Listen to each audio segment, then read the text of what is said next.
LT lecturer की lecture की series में आज के दूसरे लेक्चर में आप सभी का स्वागत है। पिछले लेक्चर में हमने मैट्रिसेस के रिस्पेक्ट में कुछ तीन मेन पॉइंट्स पढ़े थे। आज सेकंड लेक्चर में हम मैट्रिसेस के बारे में जो नया टॉपिक लेके आए हैं उसका नाम है trace. Trace of a matrix. क्योंकि इस ट्रेस हमेशा स्क्वायर मैट्रिक्स का निकलता है, तो trace of a square matrix. Square matrix के बारे में आप लोग जानते हैं कि कोई भी स्क्वायर मैट्रिक्स का रिप्रेजेंटेशन ए आई जे, जो भी उसका ऑर्डर है, क्योंकि इसमें नंबर ऑफ रोज और नंबर ऑफ कॉलम्स दोनों आपस में क्या होते हैं, बराबर होते हैं। जितनी नंबर ऑफ रोज है उतनी ही नंबर ऑफ कॉलम होते हैं। तो इस स्क्वायर मैट्रिक्स में जो भी सपोज आपकी 2 बाई 2 की मैट्रिक्स है, तो ये जो डायगोनल के एलिमेंट्स होते हैं, ये प्रिंसिपल डायगोनल इस मैट्रिक्स का बोला जाता है। तो प्रिंसिपल डायगोनल के जितने एलिमेंट्स हैं उन सबको ऐड कर देना है। उन सबका सम जो है वो ट्रेस कहलाता है। किसी भी मैट्रिक्स का ट्रेस डिटर्मिनेंट्स में बड़ा यूजफुल होता है। बहुत इंपॉर्टेंट इसका रूल डिटर्मिनेंट्स के केस में होता है। वो हम आगे जाके देखेंगे बाद में। तो फिलहाल इसकी डेफिनेशन देखते हैं। डेफिनेशन क्या हो जाएगी? The sum of diagonal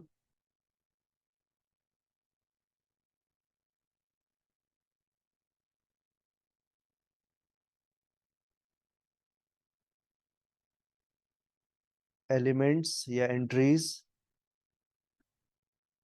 of a square matrix A equals to AIJ M/N, sorry N/N, क्योंकि रो और कॉलम इक्वल होंगी, is known as trace of matrix A। इसको रिप्रेजेंट हम करते हैं ट्रेस ऑफ A, या फिर स्मॉल लेटर में ट्रेस A, या फिर कंप्लीट ट्रेस A। तो ट्रेस ऑफ A क्या हो जाएगा? डायगोनल के एलिमेंट्स क्या होते हैं? A11, A22, A33, इस तरीके से ना। तो I = 1 to N, जितने भी ऑर्डर की मैट्रिक्स रहेगी उसके डायगोनल के जो एलिमेंट्स हैं उनका जो सम होगा उसको हम क्या बोलते हैं? ट्रेस बोलते हैं। तो इसमें हम आगे जाते हैं। अभी ट्रेस के बारे में जो क्वेश्चन एग्जाम में जिस तरीके के पूछे जा सकते हैं किसी मैट्रिक्स को लेकर के, उसको पढ़ेंगे। पहले हम देखते हैं कि जो ट्रेस हमने पढ़ा उस ट्रेस में क्या क्या प्रॉपर्टीज हैं जो हमको ध्यान में रखनी है।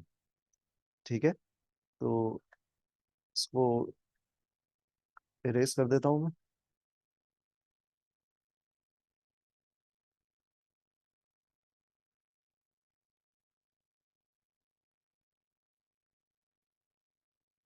प्रॉपर्टीज क्या है? If A is equal to Aij N/N and B is equal to Bij N/N, ये दो मैट्रिसेस हैं, and small k is any number, then first property है कि trace of k A is equal to k of trace of A। इसका क्या मतलब है? अगर जैसे कोई स्क्वायर मैट्रिक्स मैंने ली 1 2 3 1, इसका ट्रेस क्या आएगा? इसका ट्रेस आएगा डायगोनल के एलिमेंट्स का सम, यानी कि 1 + 1 2 हो गया। अब कोई स्केलर मैंने लिया 2, इस 2 से इसको मल्टीप्लाई करते हैं पहले। तो क्या आ जाएगा मल्टीप्लाई करने पे? 2 4 6 और 2। अब इसका ट्रेस निकालेंगे तो कितना आ जाएगा? 2 + 2 4। ये तो हो गया हमारा left hand side. Trace of के ए हमने निकाला। अब जो हमारा ट्रेस आया था वो क्या आया था? पहले 2 आया था। इस 2 को राइट हैंड साइड सॉल्व कर रहा हूँ। के की वैल्यू क्या है? 2 है। और ट्रेस भी कितना आया था? 2 आया था। तो 2 × 2 करेंगे तो कितना आ जाएगा? 4। और यहाँ पे आप देखिए ये भी 4 आया था। तो कोई भी स्केलर अगर आपको दिया हुआ है, उस स्केलर के मल्टीप्लिकेशन के बाद किसी मैट्रिक्स का ट्रेस निकालना है, या फिर ट्रेस निकाल करके उस स्केलर को मल्टीप्लाई करेंगे, तो आपका दोनों केस में आंसर सेम आने वाला है। ठीक है, बेसिक सी प्रॉपर्टी है ये। Trace of matrix A plus B is equal to trace of A plus trace of B. ये जो दो मैट्रिसेस, स्क्वायर मैट्रिसेस मैंने ली थी, इनका एडिशन करने के बाद जब हम ट्रेस निकालते हैं वो, और दोनों का ट्रेस ए और बी का अलग अलग ट्रेस निकालने के बाद अगर हम उनको ऐड करें, तो दोनों जो नंबर आएंगे, दोनों जो सोल्यूशन आएंगे वो सेम आएंगे। क्लियर? ए और बी जो मैट्रिक्स हैं उनको ऐड करके ट्रेस निकालो आप, डायगोनल के एलिमेंट्स ऐड करो, या फिर पहले ए का डायगोनल के एलिमेंट्स को ऐड कर दो प्रिंसिपल डायगोनल के, बी के प्रिंसिपल डायगोनल के एलिमेंट्स को ऐड कर दो, तो ये दोनों क्या आएंगे, इक्वल आएंगे। Third, trace of A B is equal to trace of B A. ये थर्ड प्रॉपर्टी बड़ी इंपॉर्टेंट प्रॉपर्टी है और ये डायरेक्टली एग्जाम में पूछी भी जाती है कि trace of A B is equal to trace of B A. Trace of, वो चार ऑप्शंस बना करके आपको दे देगा, और इसी पे बेस्ड मैं आपको एक दो न्यूमेरिकल्स भी कराऊंगा कि वो न्यूमेरिकल किस तरीके से पूछ सकता है एग्जाम में। ठीक है, तो जो ये कॉम्यूटेटिव प्रॉपर्टी है मल्टीप्लिकेशन के रेस्पेक्ट में, वैसे हमने जनरली देखा है कि ए बी और बी ए जो है वो इक्वल नहीं होते मल्टीप्लिकेशन में। ये आपको पता है कि ए और बी को मल्टीप्लाई करें या बी और ए को मल्टीप्लाई करें तो हमेशा ये दोनों इक्वल आए, ऐसा कंपलसरी नहीं होता। या हम कहें कि मैट्रिसेस जो है मल्टीप्लिकेशन के रिस्पेक्ट में कॉम्यूटेटिव प्रॉपर्टी को होल्ड नहीं करते हैं, तो ये सही स्टेटमेंट है। लेकिन अगर हम ए बी और बी ए जो निकाल रहे हैं उनका ट्रेस निकालें अलग अलग, तो वो दोनों ट्रेसेस जो आएंगे इक्वल आएंगे। ट्रेस से आपको मतलब समझ में आ रहा होगा, ट्रेस का मतलब क्या है कि जो भी मैट्रिक्स आपको स्क्वायर मैट्रिक्स दी है, किसी भी मैट्रिक्स का ट्रेस निकालने के लिए पहले उसका स्क्वायर मैट्रिक्स होना बहुत जरूरी है। तो ट्रेस निकालने के लिए, ऐसा मैं इसलिए बोल रहा हूँ क्योंकि डायगोनल, प्रिंसिपल डायगोनल तभी बनेगा जब आपका स्क्वायर मैट्रिक्स होगी। अदरवाइज अगर ऑर्डर स्क्वायर मैट्रिक्स वाला नहीं होगा तो फिर वो डायगोनल के एलिमेंट्स ऐड करने में प्रॉब्लम आएगी। तो स्क्वायर मैट्रिक्स में जो डायगोनल, प्रिंसिपल डायगोनल है, उस जो जो एलिमेंट्स वो हैं, जो भी उनकी वैल्यू दी है, उन सबको ऐड कर देंगे हम, तो वही क्या है, ट्रेस है। तो ये तीन प्रॉपर्टीज आपको याद रखनी है, जिसमें थर्ड वाली प्रॉपर्टी बहुत ज्यादा यूजफुल है। तो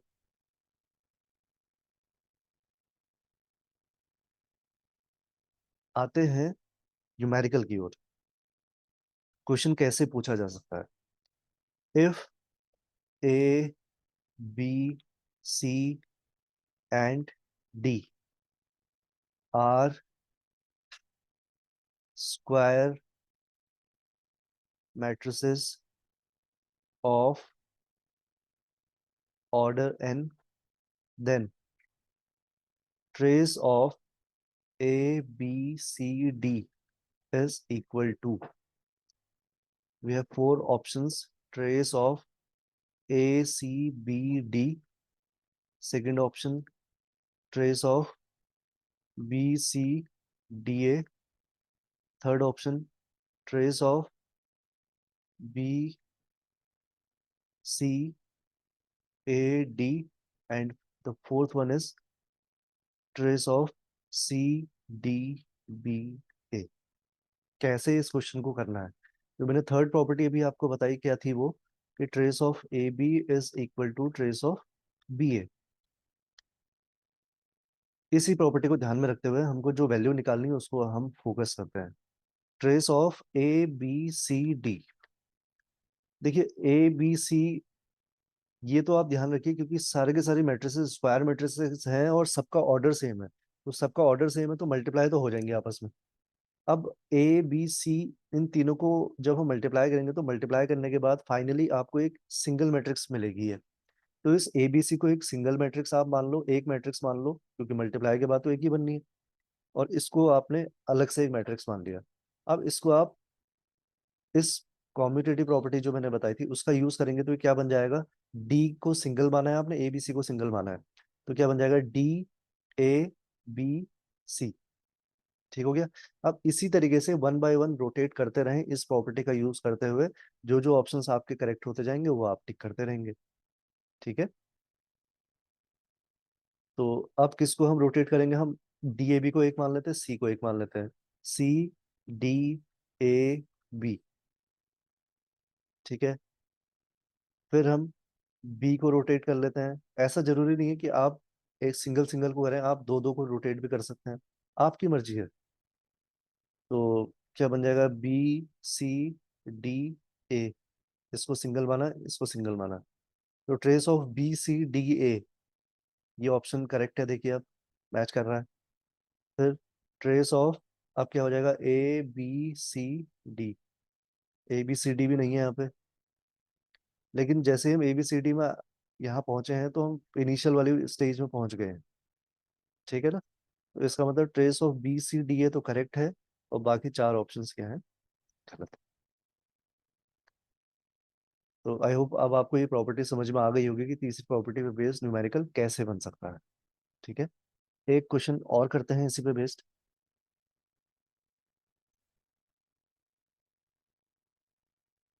question is, if A and B are square matrices of order N, then trace of A B square A is equal to, क्या होगा ये हमको बताना है। चार ऑप्शंस मैं आपको दे रहा हूँ। Trace of A square B square, second option trace of A B, third option trace of B square A square, and the fourth one is trace of B A B ए।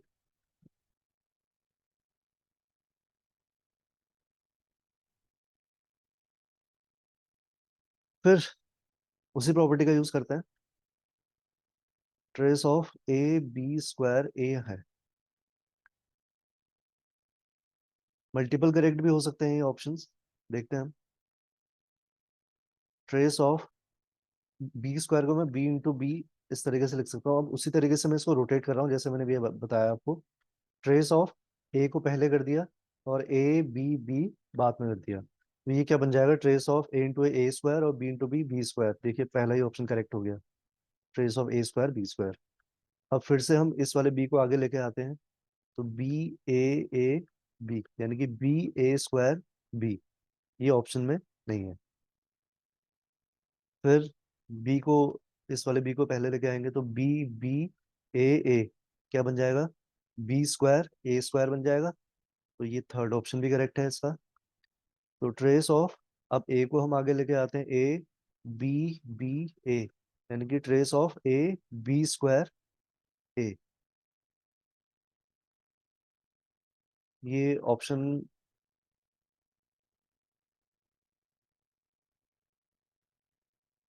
हाँ, तो ये trace of A B B A, फिर से हम initial position पे पहुंच चुके हैं। इसका मतलब ये वाला केस और फोर्थ वाला केस क्या है, इनकरेक्ट है, और बाकी दो ऑप्शंस हमारे करेक्ट हैं। तो आई थिंक अब आप इस टाइप के क्वेश्चन को बड़े आसानी से सॉल्व कर सकते हैं उस प्रॉपर्टी का यूज करके। इसीलिए मैंने वो बोला कि प्रॉपर्टी भी इंपॉर्टेंट है, क्योंकि वो डायरेक्टली प्रॉपर्टी भी पूछी जाती है एग्जाम में, और उस पर बेस्ड क्वेश्चन तो है ही है। Next question is, how many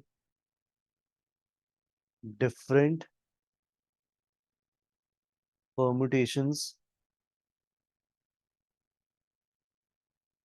of a1 a2 up to an, where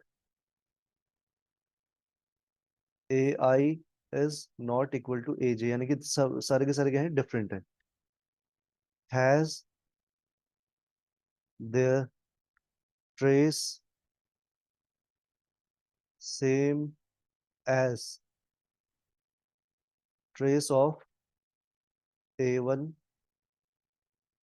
a2 up to an। मैं इस क्वेश्चन का सॉल्यूशन नहीं बताने जा रहा हूँ, क्योंकि लास्ट वीडियो में भी मैंने आपसे एक क्वेश्चन पूछा था जिसमें मुझे कमेंट में एक आंसर मिला था कि मैट्रिसेस क्या स्केलर क्वांटिटी है, वेक्टर क्वांटिटी है, तो answer is vector quantity, true था। इस क्वेश्चन को भी आप लोग खुद से ट्राई करें और देखें कि इसका आंसर क्या आएगा, और उसके बाद कमेंट में मुझे जरूर बताएं कि इसका आंसर क्या होना चाहिए। ठीक है। नेक्स्ट वीडियो में हम सिमेट्रिक मैट्रिसेस के बारे में, स्क्यू सिमेट्रिक मैट्रिसेस के बारे में पढ़ेंगे कि वो क्या होते हैं और उस पर बेस्ड क्वेश्चन कैसे पूछे जा सकते हैं। ठीक है। तो इसी तरीके के क्वेश्चंस आप अपनी अपनी बुक से एमसीक्यू फॉर्म में जितनी ज़्यादा प्रैक्टिस करेंगे आपके एग्जाम के लिए उतना फ़ायदा होगा। तो मैं हर एक टॉपिक का जितना पॉसिबल हो सकता है आइडिया देने की कोशिश कर रहा हूँ, जिसकी हेल्प से आप अपने क्वेश्चंस को सॉल्व कर सकते हैं। तो मिलते हैं जल्दी नेक्स्ट वीडियो में, तब तक के लिए ऑल द बेस्ट।